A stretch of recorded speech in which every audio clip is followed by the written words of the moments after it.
ಮಂಗಳೂರು ನಗರದ ಬೈಕಂಪಾಡಿ ಬಳಿಯ ಮೀನಕಳಿಯಲ್ಲಿ ಸಮುದ್ರ ತೀರದಲ್ಲಿ ಉಂಟಾಗುತ್ತಿರುವ ತೀವ್ರ ಕಡಲ್ಕೊರೆತವನ್ನು ತಡೆಗಟ್ಟಲು ಶಾಸಕ ಡಾಕ್ಟರ್ ವೈ ಭರತ್ ಶೆಟ್ಟಿ ಅವರ ಅನುದಾನದಲ್ಲಿ ಸ್ಯಾಂಡ್ ಬ್ಯಾಗ್ಗಳನ್ನು ಅಳವಡಿಸುವ ಕಾರ್ಯ ಕೈಗೊಳ್ಳಲಾಗಿದೆ. ಈ ಭಾಗದಲ್ಲಿ ಸುಮಾರು 300ರಷ್ಟು ಮೀನುಗಾರರ ಮನೆಗಳಿದ್ದು 7,000ದಷ್ಟು ಜನರು ವಾಸಿಸುತ್ತಿದ್ದಾರೆ. ಮೀನುಗಾರಿಕೆಗೆ ತೆರಳಲು ಹತ್ತಿರವಾಗುವಂತೆ ಸಮುದ್ರ ತೀರದಲ್ಲಿಯೇ ಬದುಕು ಕಟ್ಟಿಕೊಳ್ಳುವುದು ಇಲ್ಲಿನವರಿಗೆ ಅನಿವಾರ್ಯವೂ ಹೌದು. ಆದರೆ ಇತ್ತೀಚಿನ ವರ್ಷಗಳಲ್ಲಿ ಮಳೆಗಾಲದ ಸಂದರ್ಭ ಮೀನಕಳಿಯ ಸಮುದ್ರ ತೀರದಲ್ಲಿ ತೀವ್ರ ಕಡಲ್ಕೊರೆತ ಉಂಟಾಗುತ್ತಿದೆ. ಬೃಹತ್ ಗಾತ್ರದ ಅಲೆಗಳು ಕಡಲ ತೀರಕ್ಕೆ ಅಪ್ಪಳಿಸುತ್ತಾ ಭೂಭಾಗವನ್ನು ಆಪೋಷಣ ಪಡೆಯುತ್ತಿದೆ.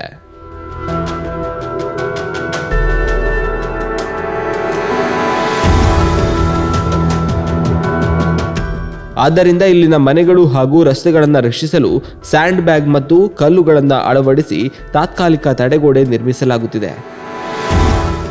ಕಡಲ್ಕೊರೆತದಿಂದ ಬರೀ ಸಮುದ್ರಕ್ಕೆ ಅಥವಾ ಈ ಪರಿಸರಕ್ಕೆ ಅಷ್ಟೇ ಹಾನಿ ಇಲ್ಲ. ನಮಗೆ ಇಲ್ಲಿ ನೆಲೆಸ್ತಿರ್ತಂತಹ ಎಲ್ಲ ಮೀನುಗಾರರಿಗೆ ಈ ಸಮಸ್ಯೆ. ಮೀನುಗಾರರಲ್ಲದೆ ಇತರರು ಕೂಡ ಇಲ್ಲಿದ್ದಾರೆ. ಪ್ರತಿಯೊಬ್ಬರಿಗೂ ಇಲ್ಲಿ ಸಮಸ್ಯೆ ಆಗ್ತದೆ.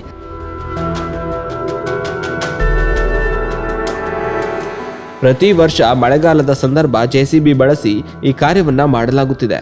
ಆದರೆ ಇಲ್ಲಿನ ಸಾಂಪ್ರದಾಯಿಕ ಮೀನುಗಾರರು ಕಲ್ಲುಗಳ ದೊಡ್ಡ ದೊಡ್ಡ ಗೋಡೆಗಳನ್ನು ನಿರ್ಮಿಸಲು ಒಪ್ಪುವುದಿಲ್ಲ. ಕಲ್ಲಿನ ಗೋಡೆ ಕಟ್ಟಿದರೆ ದೋಣಿಗಳನ್ನು ದಂಡೆಗೆ ತರಲು ಮತ್ತು ಲಂಗರು ಹಾಕಲು ಕಷ್ಟವಾಗುತ್ತದೆ ಎಂಬುದು ಅವರ ಅಭಿಪ್ರಾಯ. ಆದ್ದರಿಂದ ತಾತ್ಕಾಲಿಕ ರಕ್ಷಣೆಯ ಬದಲು ಶಾಶ್ವತ ಪರಿಹಾರ ಬೇಕೆನ್ನುವುದು ಇಲ್ಲಿನ ಮೀನುಗಾರರ ಬೇಡಿಕೆ. 4 ವರ್ಷಕ್ಕಿಂತ ಮುಂಚೆ ನಮಗೆ ಶಾಶ್ವತ ಪರಿಹಾರ ಇಲ್ಲಿ ಮಾಡಿಕೊಡಬೇಕು. ಹಾಗಾಗಿ ನಮಗೆ ಇಲ್ಲಿ ಟೀಮ್ ಮಾದರಿಯ ಒಂದು ತಡೆಗೋಡೆ ಮಾಡಿದರೆ ನಮ್ಮ ಇಲ್ಲಿ ಮೀನುಗಾರಿಕೆಗೂ ಅನುಕೂಲ ಆಗ್ತದೆ, ಮತ್ತು ಇಲ್ಲಿ ಜನವಸತಿಗೂ ಕೂಡ ಒಂದು ಅನುಕೂಲ ಆಗ್ತದೆ. ಯಾವುದೇ ರೀತಿಯ ಸಮಸ್ಯೆ ಇಲ್ಲ. ಯಾಕಂದರೆ ಮರವಂತೆ ಒಂದು ಮಾದರಿಯಲ್ಲಿ ನಾವು ನೋಡಿದ್ವಿ, ಅಲ್ಲಿ ಎಲ್ಲದಕ್ಕೂ ಅದು ಅನುಕೂಲ ರೀತಿಯಲ್ಲಿ ಆ ಒಂದು ತಡೆಗೋಡೆ ಉಂಟು. ಹಾಗಾಗಿ ಅಂಥ ಒಂದು ಪ್ರಪೋಸಲನ್ನು ನಾವು ಈಗ ಸರ್ಕಾರಕ್ಕೆ ನಾವು ಕಳಿಸಿ ಆಗಿದೆ. 4 ವರ್ಷ ಆಯಿತು, ಆದರೆ ಯಾವ ರೀತಿಯ ನಮಗೆ ಮಾಹಿತಿ ಕೂಡ ಬರಲಿಲ್ಲ. ಸರ್ಕಾರ ಮೀನುಗಾರರ ಈ ಬೇಡಿಕೆಗೆ ತಕ್ಷಣ ಸ್ಪಂದಿಸಿ ಇನ್ನಷ್ಟು ಭೂಭಾಗ ಸಮುದ್ರದ ಒಡಲು ಸೇರುವುದನ್ನು ತಪ್ಪಿಸಬೇಕಿದೆ.